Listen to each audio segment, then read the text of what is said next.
ফের করোনা ঝুঁকি নিয়েই ঈদযাত্রায় রাজধানীবাসী। পথে ঘাটে ভিড়, 24 ঘন্টায় মৃত্যু 176। মাস দেড়েকের মধ্যেই আসছে আরও 2 কোটি টিকা।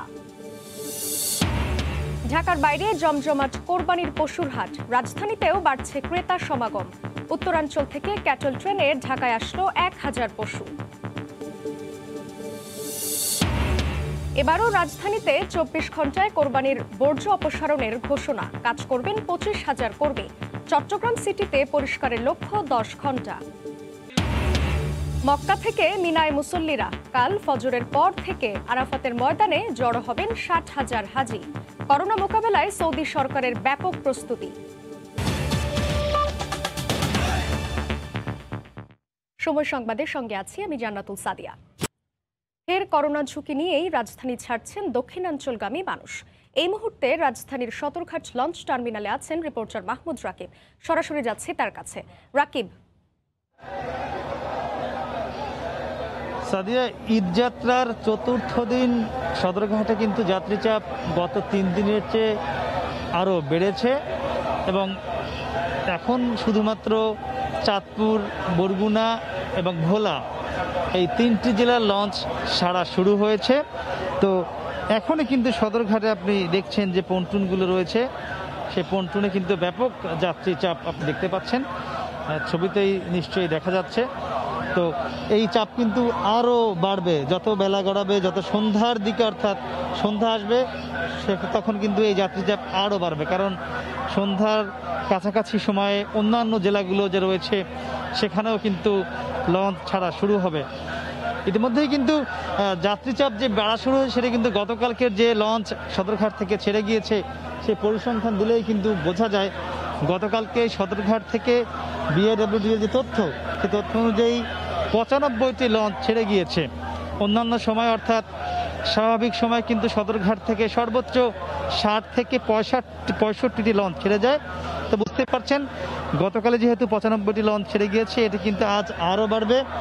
হয়তো কাল যেহেতু আগামীকাল দেশের সকল পোশাক কারখানাগুলো ছুটি হবে, সে কারণে এই সংখ্যা, যাত্রী সংখ্যা কিংবা লঞ্চ ছাড়ার সংখ্যা সেটা কিন্তু আগামীকাল অনেক বেশি বেড়ে যাবে এবং আগামীকাল কিন্তু সবচেয়ে বেশি ভিড় হবার সম্ভাবনা রয়েছে। এবং তখন আসলে কতটুকু কিভাবে মানুষকে ঢাকা থেকে নিজ নিজ গ্রামে পৌঁছাবে এই লঞ্চ, তখন কিন্তু সংখ্যা তৈরি হবে, কারণ যেহেতু করোনা সংকট রয়েছে। এমনিতেই এখনও কিন্তু আপনি দেখছেন যে মানুষ কিন্তু একদম গায়ে গায়ে মিশে দিয়ে যেভাবে পারছেন সেভাবে কিন্তু পন্টুনে থেকে লঞ্চে উঠছেন।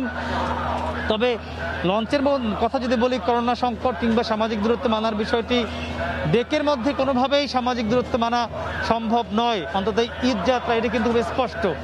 সেটি যতই চেষ্টা করা হোক সেটি কিন্তু এখনো পর্যন্ত আমরা দেখিনি, গতকালও দেখিনি, আজও দেখিনি। প্রত্যেক সিটের পাশে 3 ফুট করে জায়গা ফাঁকা রাখবার কথা, সেটি কিন্তু কোনো লঞ্চই করছে না। এমনকি এটি পালন করবার জন্য মালিক পক্ষ থেকেও কোনো কিন্তু উদ্যোগ নেই, কিংবা প্রশাসন ভিতরে গিয়ে যেটি পালন করাবে বাস্তবতা কিন্তু সেরকমও নয়, কারণ যাত্রী চাপ এতটাই। এই চাপ কিন্তু আরও বাড়বে এবং রাত 9টা পর্যন্ত যখন বরিশাল লঞ্চগুলো ছেড়ে যাওয়া না পর্যন্ত কিন্তু যাত্রী চাপ বাড়তেই থাকবে। তো মোটামুটি আমার কাছে এখন পর্যন্ত এই ছিল সবশেষ। সাদিয়া, রাজধানীর সদরঘাট লঞ্চ টার্মিনাল থেকে যুক্ত ছিলেন রিপোর্টার মাহমুদ রাকিব। এদিকে মহাসড়কেও যাত্রী চাপ বাড়ায় তৈরি হচ্ছে যানজট। রাজধানীর টিকিট কাউন্টার থেকে নির্ধারিত সময়ে গাড়ি না ছাড়ায় যাত্রীদের ভোগান্তি চরমে উঠেছে। দ্বিগুণ দামে টিকিট বিক্রি ছাড়াও পাশাপাশি আসনেই বসানো হচ্ছে যাত্রীদের। একই চিত্র ট্রেনেও। ভিড় বাড়ায় উপেক্ষিত হচ্ছে স্বাস্থ্যবিধি। দুপুর গড়িয়েও ছাড়েনি সকালের বাস। টিকিট কেটে ঘন্টার পর ঘন্টা অপেক্ষা যাত্রীদের। বাস কাউন্টারগুলোতে ভিড় বেড়েই চলেছে। আমাদের গাড়ি ছিল 8টায় সকাল, ওটা 12টায় আসার কথা, এখনো আসে নাই। গাড়ির কথা বলছে 1টায় আসবে, তাই এখন কয়টায় আসবে এখনো বলতে পারতেছি না। যাত্রী সংখ্যার কমের কারণে পরিবহন মালিকরা গাড়ির সময়টা মেনটেন করতে পারতেছে না, যে খরচ এই খরচটা মেকআপ করতে পারতেছে না, যার জন্য একটু লেটে ছাড়তেছে। কাউন্টারের সামনে স্বাস্থ্যবিধি মানতে বা মানাতে কোনো তৎপরতা চোখে পড়েনি।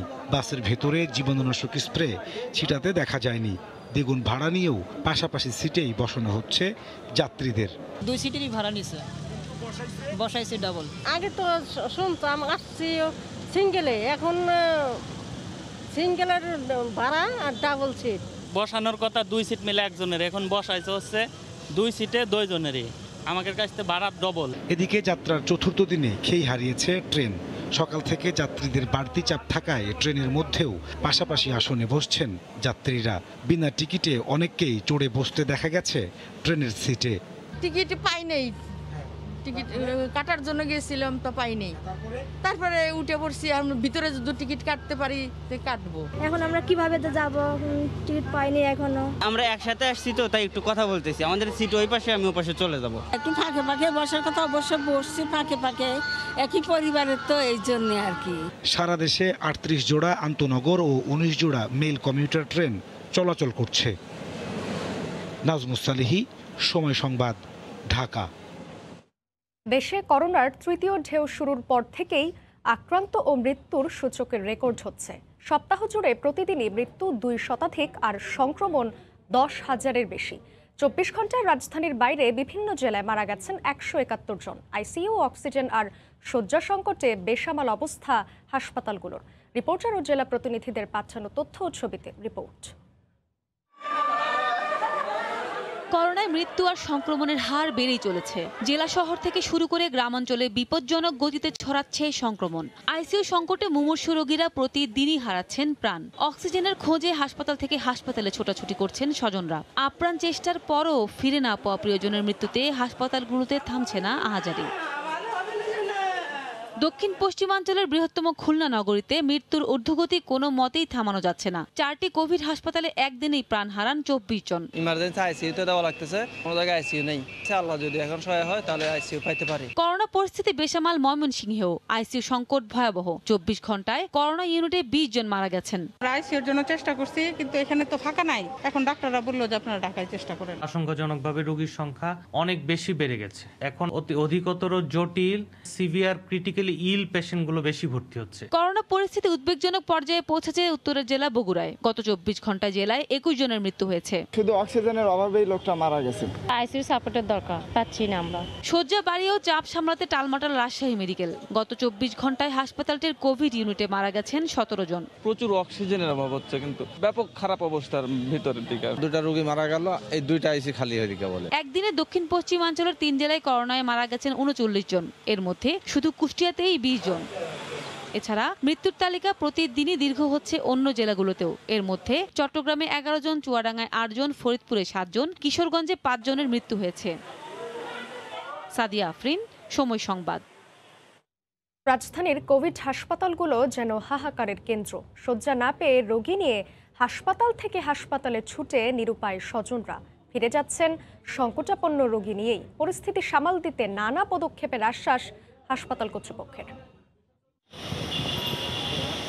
মেহেরপুর থেকে ঢাকায় আনা হয় সংকটাপন্ন মুখলেসুর রহমানকে। ঘণ্টাখানেকের বেশি অপেক্ষা আর নানা চেষ্টা ডিএনসিসি কোভিড হাসপাতালে, কিন্তু শয্যা না থাকায় ভর্তি করানো যায়নি। অন্য হাসপাতালের খুঁজে আবার ছোটা, ফিরতে হয় সেই ডিএনসিসিতেই। ওরা বললো যে আপনি যদি আপনার হাই ফ্লো নিতে চান তাহলে যতক্ষণ খালি না হবে ততক্ষণ আমরা দিতে পারবো না। যেহেতু একটা রোগীকে জীবন মরণ সমস্যা বাঁচাইতেই হবে, তাকে বাঁচানোর জন্য আমরা আরেকটা বেসরকারিতে যোগাযোগ করছিলাম। ঢাকার কয়েক হাসপাতাল ঘুরেও নরসিংদীর স্বপ্না বেগমের জন্য একটি আইসিইউ শয্যা মেলেনি। নিরুপায় পরিবার ভর্তি করে সাধারণ শয্যায়। 4টা হসপিটাল অলরেডি বুঝছি, কোন হসপিটালে ভর্তি করতে চাইছে না। এক হসপিটাল থেকে আরেক হসপিটালে রেফারেন্স করতেছে, তাই এখন শেষমেশ যে রিস্ক নিয়েই ভর্তি করতে হইতেছে জেনারেল থেকে। সাধারণ শয্যা পেতেই অনেকের মাথা কুটে মরার মতো হাল। তাদের নাকি সিট নাই, এজন্য ভর্তি করাইতে পারবে না। রোগীর কন্ডিশন অনেক খারাপ, কি করব সেটা বুঝতে পারতেছি না। না নিলে তো করার কিছু না, কালকে আবার নিয়ে আসি, দেখি কি করে রিপোর্ট দেখা। উনি বলতেছে যে আমাদের এখানে সিটের সংকুলন নাই ওইভাবে। কোভিড হাসপাতালে সব ধরনের পরীক্ষা সুবিধা না থাকাও ভোগাচ্ছে রোগী ও স্বজনদের। রিপোর্টের সেকশনটা ভালো না, আরো লোকবল দরকার, আরো যন্ত্রপাতি দরকার। এটা তো হয়রানি, একটা হসপিটাল থেকে আরেকটা হসপিটালে যাওয়া এটা তো অবশ্যই ঝুঁকিপূর্ণ। কর্তৃপক্ষের অবশ্য আশ্বাসের কমতি নেই বরাবরের মতোই। আমরা আশা করি যে আমাদের সক্ষমতা দেখা যাবে যে হয়তো আফটার 10 days আমাদের প্রায় দ্বিগুণ পরিমাণ সামর্থ্য আমরা অর্জন করতে পারবো। সেই সময়টা আমাদের আরো অনেক বেশি হাই কেয়ার পেশেন্টদের আমরা হ্যান্ডেল করতে পারবো। হাসপাতালে চাপ কমাতে সংক্রমণে লাগাম টানার জোর তাগিদ বিশেষজ্ঞদের। ফারুক ভূঁইয়া, রবিন, সময় সংবাদ, ঢাকা। দেশে বাড়ছে টিকার মজুদ। গতরাতে সিনোফার্মের 20 লাখ ডোজ আসার পর আগামীকাল আসছে মডার্নার আরও 30 লাখ টিকা। সম্ভাবনা তৈরি হয়েছে মাস দেড়েকের মধ্যে আরও 2 কোটি ডোজ আসার। ফারুক ভূঁইয়া রবিনের আরও একটি রিপোর্ট। মডার্না আর সিনোফার্মের 45 লাখ ডোজ আসার 2 সপ্তাহের মাথায় দেশে এলো সিনোফার্মের আরও 20 লাখ টিকা। গত 6 মাসে বিভিন্ন উৎস থেকে দেশে এখন পর্যন্ত আসা টিকার মজুদ 1 কোটি 80 লাখ, যার মধ্যে প্রয়োগ হয়েছে 1 কোটি 11 লাখের বেশি। সম্ভাবনা তৈরি হয়েছে মাস দেড়েকের মধ্যে দেশে আরও 2 কোটির মতো টিকা আসার। টিকার বৈশ্বিক প্ল্যাটফর্ম কোভ্যাক্সের মাধ্যমে সোমবার আসার কথা মডার্নার আরও 30 লাখ টিকা। ক্রয় চুক্তির আওতায় আগামী মাসে আসবে সিনোফার্মের আরও 50 লাখ ডোজ। এছাড়া আগস্টে ফাইজারের 60 লাখ টিকা পাঠানোর কথা জানিয়েছে কোভ্যাক্স। আর অ্যাস্ট্রাজেনেকার দ্বিতীয় ডোজ নিয়ে যে 14 লাখ মানুষের অনিশ্চয়তা রয়েছে তাও কেটে যাওয়ার সম্ভাবনা তৈরি হয়েছে। ইউরোপ থেকে দেশে আসার অপেক্ষায় কোভ্যাক্সের আওতায় 60 লাখ অ্যাস্ট্রাজেনেকার টিকা আর 29 লাখ ডোজের প্রতিশ্রুতি দিয়েছে জাপান। এছাড়া আগামী মাসে আসতে পারে রাশিয়া থেকে স্পুটনিক ভি। এমন আশা জাগা নেওয়া চিত্র টিকাদান কর্মসূচিতে গতি রাখবে বলে আশা সংশ্লিষ্টদের। আমাদের হাতে সহসাই চলে আসবে যে আমরা অ্যাস্ট্রাজেনেকা যে কজন বাদ পড়েছে খুব শীঘ্রই তারা টিকা পেয়ে যাবে। তবে টিকার মজুদ বাড়ার সঙ্গে সঙ্গে সংরক্ষণাগারের সক্ষমতা বাড়ানোর তাগিদ বিশেষজ্ঞদের। চলতি বছরের ডিসেম্বরের মধ্যে 10 কোটি ডোজ টিকার বন্দোবস্ত করা হয়েছে বলে জানান নীতি নির্ধারকরা। ফারুক ভূঁইয়া রবিন, সময় সংবাদ, ঢাকা। প্রশাসনের সর্বস্তরের কর্মকর্তারা যথাযথভাবে দায়িত্ব পালন করেছেন বলেই করোনার মধ্যেও আর্থসামাজিক গতিশীলতা বজায় রাখা সম্ভব হয়েছে বলে জানান প্রধানমন্ত্রী শেখ হাসিনা। সকালে বার্ষিক কর্মসম্পাদন চুক্তি সই ও শুদ্ধাচার পুরস্কার প্রদান অনুষ্ঠানে তিনি একথা বলেন। স্বাস্থ্যবিধি মানাতে মাঠ প্রশাসনকে আরও সক্রিয় থাকার আহ্বান জানান প্রধানমন্ত্রী। সরকারি সেবা পেতে মানুষের হয়রানি কমিয়ে জবাবদিহিমূলক প্রশাসনিক ব্যবস্থা গড়ে তুলতে 2014-15 অর্থ বছরে প্রত্যেকটি মন্ত্রণালয় ও বিভাগে প্রচলন ঘটে বার্ষিক কর্মসম্পাদন চুক্তির। প্রতি বছরের মতো এবারও স্বাক্ষরিত হলো সরকারের সবগুলো মন্ত্রণালয় ও বিভাগের বার্ষিক কর্মসম্পাদন চুক্তি। রোববার সকালে ওসমানী স্মৃতি মিলনায়তনে একযোগে সব সচিব 2021-22 অর্থ বছরের বার্ষিক কর্মসম্পাদন চুক্তি সই করেন। প্রধানমন্ত্রীর পক্ষে এসব চুক্তিপত্র গ্রহণ করেন মুক্তিযুদ্ধ বিষয়ক মন্ত্রী সচিব সংস্কৃতি বিষয়। গণভবন থেকে ভিডিও কনফারেন্সে এই কার্যক্রমে যুক্ত ছিলেন প্রধানমন্ত্রী। তিনি বলেন, করোনার বাধায় বাংলাদেশ এখনও সচল প্রজাতন্ত্রের সব কর্মকর্তার আন্তরিক সক্রিয়তায়। করোনা শুধুমাত্র সংকট না, বরং এর থেকে সব থেকে বেশি আঘাত আসছে আর্থসামাজিক উন্নয়নের পথে। বাংলাদেশকে আমরা যেভাবে এগিয়ে নিয়ে যাচ্ছিলাম সেখানে একটা বিরাট ধাক্কা লেগেছে। তারপরেও আমরা মনে করি যে এরই মধ্যে আপনারা প্রত্যেকে যে হওয়ার দায়িত্ব এমন চমৎকারভাবে পালন করেছেন যাতে অন্তত গতিশীলতাটা আমরা ধরে রাখতে পেরেছি। জনগণকে সেবা দিতে জবাবদিহির চর্চা আরও বাড়ানোর আহ্বান জানান সরকার প্রধান। আমাদের লক্ষ্য যে দেশের সুশাসন নিশ্চিত করা। আগে যেমন সরকারি মাল দরিয়ামে ঢালাটা ভাবছিল, সেটা নেই। আজকে প্রত্যেকে কিন্তু নিজে নিজে কাজটাকে নিজের বলে গ্রহণ করছেন। যারা যেখানে দায়িত্বরত আছেন আপনারা একটু চেষ্টা করবেন মানুষকে বুঝাতে এবং তারা যেন এই মাস্কটা পরে। সবাইকে নিরাপদে থাকার আহ্বান জানিয়ে শেখ হাসিনা বলেন, ভ্যাকসিনের নিশ্চয়তা সবার জন্যই। কোনো মানুষ যেন ভ্যাকসিন থেকে বাদ না থাকে। দেবাশিস রায়, সময় সংবাদ, ঢাকা। পবিত্র হজের মূল কার্যক্রমের অংশ হিসেবে মক্কা থেকে মিনায় পৌঁছেছেন মুসল্লিরা। এখানে জোহর থেকে 9 জিলহজ ফজর পর্যন্ত 5 ওয়াক্ত নামাজ আদায় করে আরাফাতের ময়দানে যাবেন হাজিরা।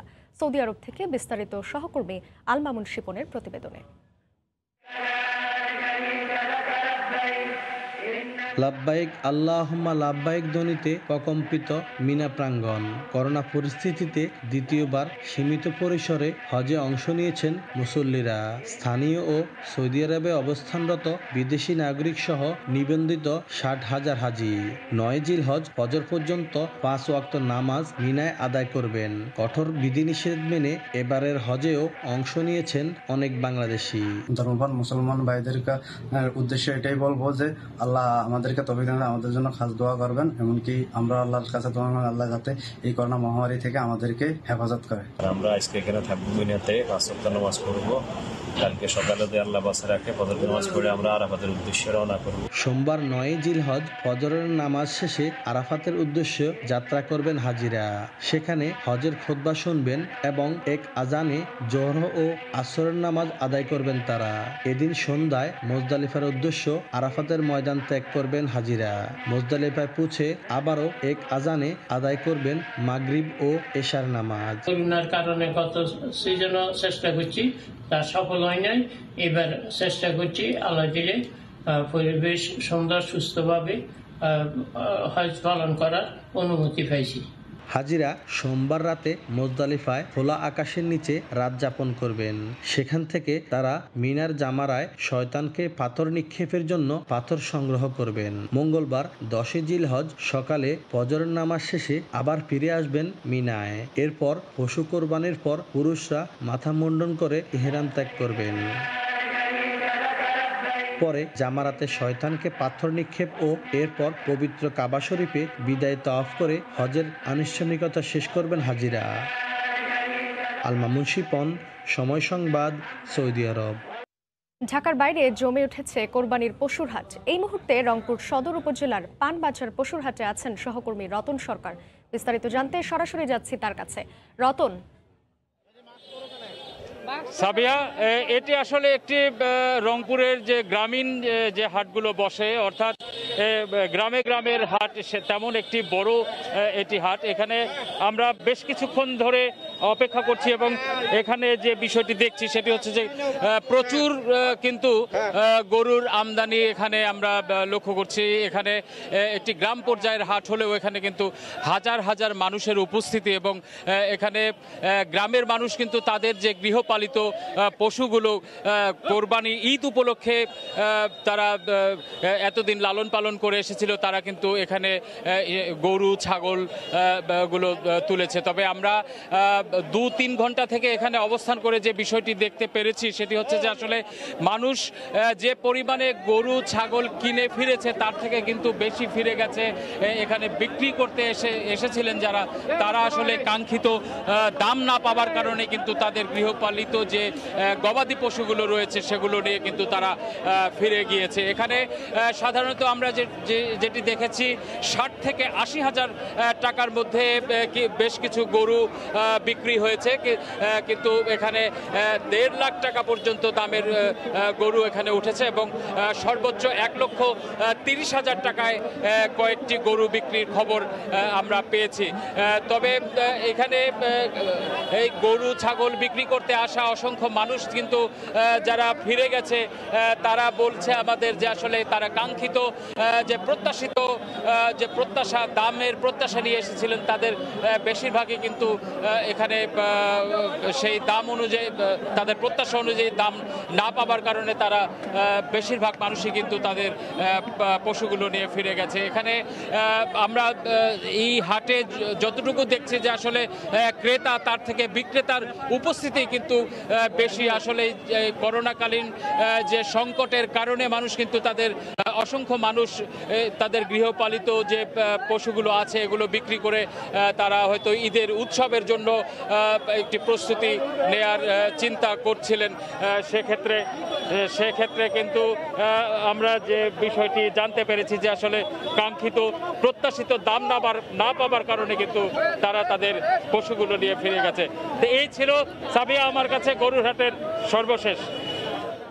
রংপুর থেকে যুক্ত ছিলেন সহকর্মী রতন সরকার। দেশের বিভিন্ন প্রান্ত থেকে ভোর রাত থেকে 3টি ক্যাটল ট্রেনে 1000-এরও বেশি কোরবানির পশু এসেছে ঢাকায়। ঈদুল আজহা উপলক্ষে কোরবানির পশু পরিবহনের জন্য বাংলাদেশ রেলওয়ের ক্যাটল স্পেশাল নামে 3টি ট্রেন রোববার ভোর থেকে ঢাকায় আসতে শুরু করে। উত্তরের জেলা চাঁপাইনবাবগঞ্জ, রাজশাহী, নাটোর, জামালপুর ও ময়মনসিংহ থেকে পশু ঢাকায় নিয়ে আসা হয়। 3টি ট্রেনে 8 শতাধিক গরু ও 2 শতাধিক ছাগল আনা হয়। ঢাকায় আনতে গরু প্রতি খরচ পড়েছে 580 টাকা। অল্প খরচে ঢাকায় পশু আনতে পেরে খুশি খামারি ও ব্যবসায়ীরা।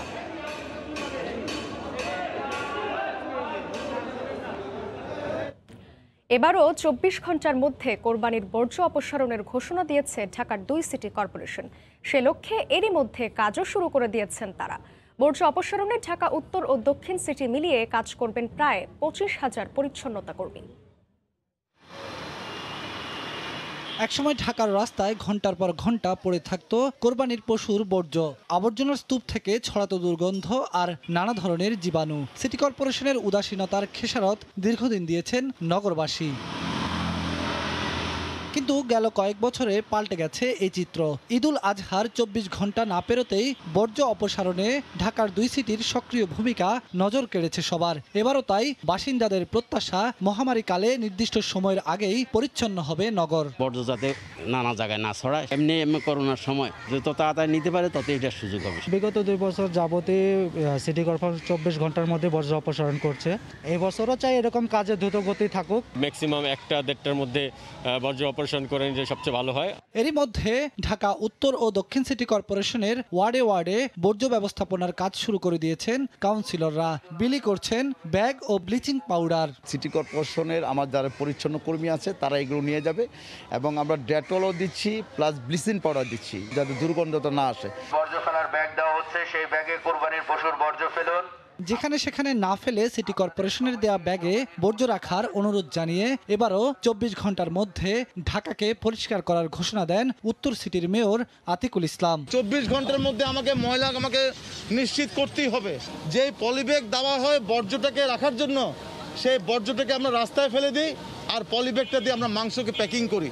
তিনি জানান 6 লাখ ব্যাগ বিতরণ করা হবে পুরো উত্তর সিটিতে। আর বর্জ্য অপসারণে মাঠে থাকবে 11,000 পরিচ্ছন্নতা কর্মী। একই ধরনের প্রস্তুতির কথা জানিয়েছে ঢাকা দক্ষিণ সিটি কর্পোরেশনও। বেলায়েত হুসাইন, সময় সংবাদ, ঢাকা। এ পর্যায়ে শীর্ষ সংবাদ জানিয়ে দিচ্ছি আরেকবার।